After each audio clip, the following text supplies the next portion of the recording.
All right, we're going to touch on this real quick because I was doing another video and it agitated the crap out of me when I started thinking about it. So there's a circle of life, and it's called get a job, but you got to have a house. But you got to have a house to get a job. So it's conundrum. So this is the crazy thing. And people always get pissed off when I get caught in the lie. You didn't tell me you were homeless. You didn't ask.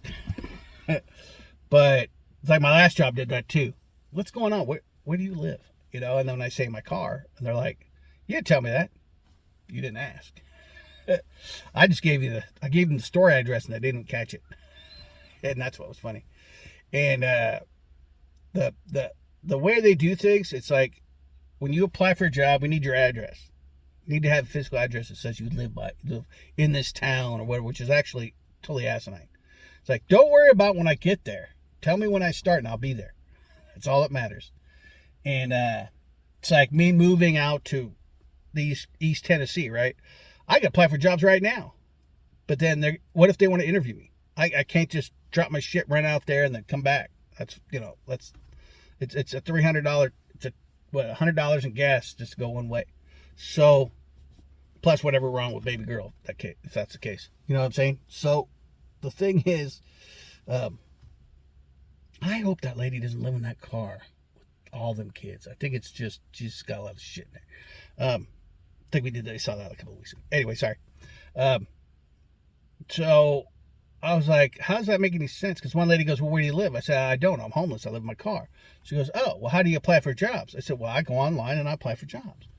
And then I go, but this is the thing, is I do have to lie on the resume though, on the note. And she goes, why? I said, because you can't get a job if you don't have a home. And you can't get a home unless you have a job that pays for that home and everything that's in that home. And it loops back and forth. Everything's got a loop around it. It's like making homeless illegal. Well, where am I supposed to go? Like, you in the state of Tennessee and Kentucky, you cannot sleep in your car, not even at a rest stop, for more than 3 hours, which is asinine to me. It's like, well, I get I would do like a 24-hour thing or a 12-hour thing, because truckers do drive the whole 10, 12 hours and then they need rest. Can't just rest 3 hours because then they got to drive. That makes no damn sense. Since you all made the law that I have to take a 10-hour break. Anyway, it cracks me up because if it's a public place, like take this library parking lot, for instance, there's no signs that says I can't have overnight parking anywhere. But I can't sleep in my car on this public property, even though it's private because it's city, because it's against the law to sleep in my car in public property. But if I got the permission from the library, then it would be okay, because then it's considered private property. Hey, like the church I'm at, I got permission, thus I am legal to sleep in my car on the property. Crazy, huh? But if you want anything done, hey, you want a new phone number? We need your address. So, like, I did this. This is what pissed me off, too. So, here's another conundrum here. Another circle of bullshit life of business. So, I needed a mailbox. I went to get one here in Murray. They wanted $30 a month, 3 months in advance, plus $25 to do the paperwork, which basically put my name in a computer. What? Give me a key. I kind of see that. But I was like, that's crazy. And then I checked the one in Paris, and they were $9 a week, and they didn't charge that fee. And I was like, oh. So I went down there, I drove into town the 30 miles out of my way to get that mailbox, only to find out, oh, well, I need a bill from your house, or your voter registration card, or some kind of utility bill. Why do you think I need the mailbox, you dumbass? I need the mailbox so they could mail me that shit. That makes no sense whatsoever. Here's my driver's license. Here's my credit card. You get paid. I get a mailbox. That makes no sense. Then on top of that, the post office should be totally pissed about this one. They should make it a law that even if it is a P.O. box, they have to take it. Now, I could see for certain, like, financial situations, and regulations that no, you can't use it, but you could hold a package. They've done it. When we lived in Phoenix, we had a mailbox. It was really crappy and it was really far away, but it was a fun drive to get there. Always an adventure to go get the mail. And until we got a place, but we had a mailbox down there. So there was like $50 for a year. What a bargain. But it was like, we never ever wanted to go there. I was like, oh, go get the mail. Dude, I just got off. I just worked like 13-hour shift all night dealing with gangbangers and shit. And now you want me to drive 5-10 miles out of my way before I drive back the other 20. Never liked that part. But anyway, like, let's go down there on a day when we're all off and go as a family, make it part of the fun. And it was, we go to Walmart, stuff like that, get our groceries, then we swing by the post office, see what kind of shit, how many boxes we need to carry out. And it was like, how am I supposed to get my voter registration card mailed to me if I don't have a place to mail it? How am I supposed to get my bills mailed to me if I live in an area where there is no mailbox? How does that make any sense? Another circle of life bullshit. So I can't get a job because I have no place to live. But I can't get a place to live unless I have the job. But then I can't get the paperwork for my job, like a driver's license and everything, unless I have a mailbox that goes with the house, which where I live doesn't have one. Therefore, I need a mailbox at like a UPS store. But then I have to show proof that I live this property, but I can't get that proof because they have to mail it to me, and I don't have a mailbox. This is why I need the mailbox. Do you see? And then the job is going to mail me a W-2 form into a mailbox I can't even get. It keeps hopping, man. It's like I don't even know what to say. If you guys ever dealt with this shit, put it down in the comments down below, because this is a gas. And it's like this with everything. So I have car insurance, right? So I had to use my employer's main store as my address. I didn't even ask, I just used it. And as a location, and they gave it to me, and I got a great deal on insurance.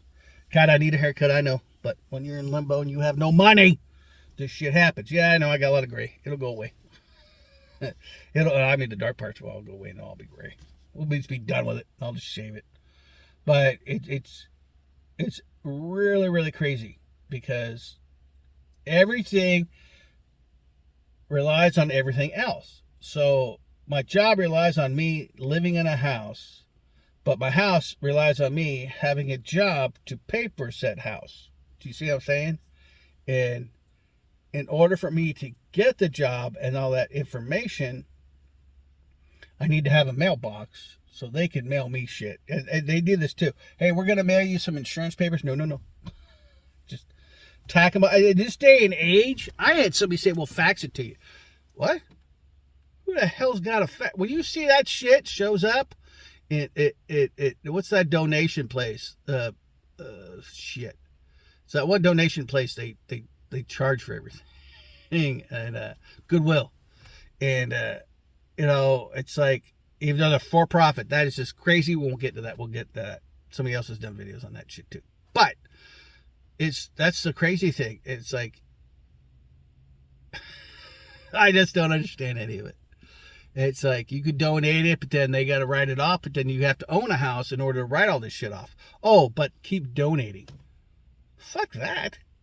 It's like, wait, if I can't use it as a write-off, why the hell would I donate? That makes no sense, because I don't own my house, so therefore I can't itemize. That doesn't make any sense to me whatsoever. You know what I'm saying?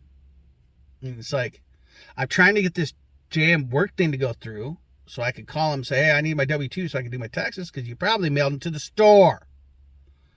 Or my old address, which I don't live at, because you guys never brought me back. So, it's all crazy.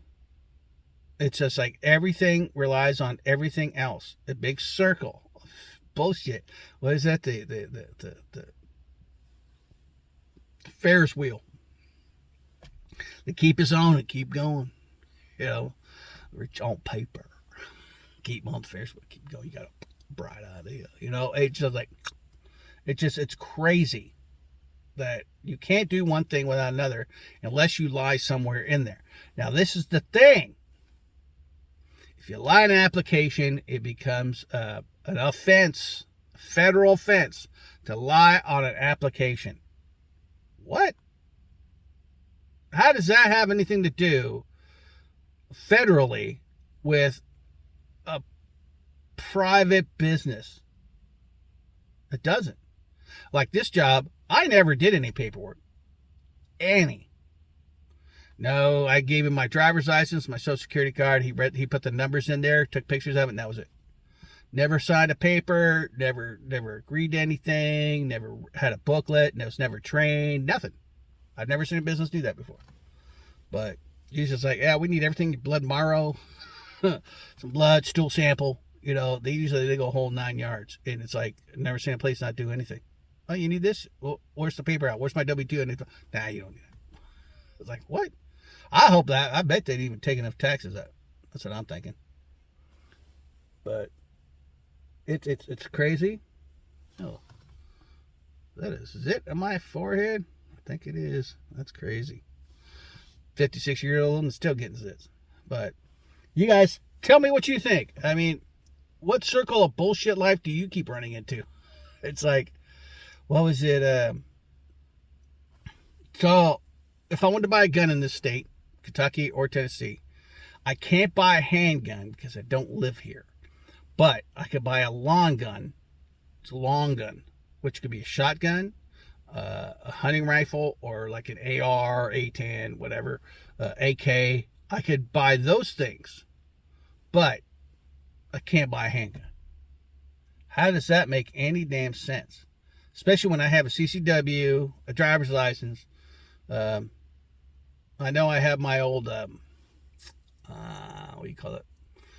Voter registration card. I mean, they're all in Arizona, but still, it's like, I can understand if it wouldn't allow me to have that firearm in my state, but it does. Arizona's very freely. Supposedly out here is supposed to be very freely, so we'll see. Why y'all? Something wrong with the door. Must be something wrong with the door. That's crazy. Anyway, tell me about your experiences with your circle of life. What shit went wrong for you when you realized, wait a minute, what? I can't have a driver's license in that state unless you have proof, of one, your birth certificate. I wasn't born here. Okay. And then you need a bill. Okay. So check this out. So if you need a copy of your birth certificates, guess what you need to send them a copy of? Your driver's license. Isn't that crazy? Wait, well, how am I supposed to get the birth certificate from another state when they want my driver's license, but I can't send a picture of my driver's license because I need my birth certificate to get the driver's license? Isn't that crazy? But yeah, if I'm illegal, I don't need any of that shit. Somebody please explain this shit to me. I'm so confused by it. None of it makes sense. It just doesn't make any sense. I don't know. You guys like, subscribe. Tell me down below what you think. What kind of shit you've gone through. Life is crazy. Life is crazy, Colonel. Like, subscribe down below. Hit the bell. Get some notifications. Have some fun with us. I don't know what to even say anymore. It's just every time I turn around, it's something else is new. And it just keeps stacking. You guys have a good afternoon.